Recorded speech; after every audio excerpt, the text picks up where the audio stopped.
suis née en Israël et je vis en France.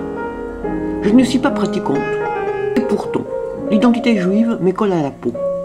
Je ne comprends pas pourquoi. Alors, je pars avec ma caméra à la rencontre des juifs et non-juifs. Je leur demande de me répondre en 1 minute à cette question qui m'obsède. C'est quoi être un juif? Ça veut dire... c'est pas une question de religion, c'est pas une question d'ethnie, c'est pas une question de race, bien entendu, mais ça veut dire être accroché de près ou de loin à ce qui est sans doute historiquement le peuple le plus ancien de l'humanité, en fait une des cultures les plus anciennes, c'est-à-dire que c'est nous, petits Gaulois, si tant est qu'on est Gaulois, on a 2000 ans, les Juifs c'est quoi? C'est 5-6 000 ans, c'est quelque chose d'énorme.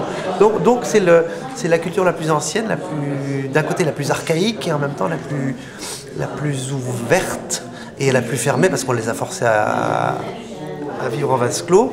C'est l'esprit de survie, c'est la pensée, c'est la réflexion, c'est le savoir, c'est la parole, c'est la culture. Et c'est une culture, une tradition qui remonte tellement loin.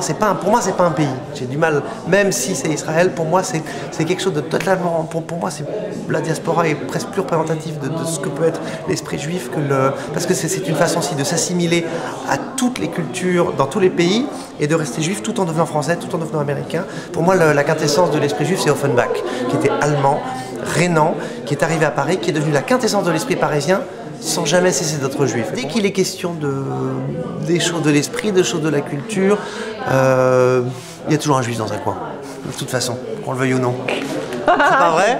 Ah oui. Bon, bah voilà. Bon, merci beaucoup. Je t'en prie.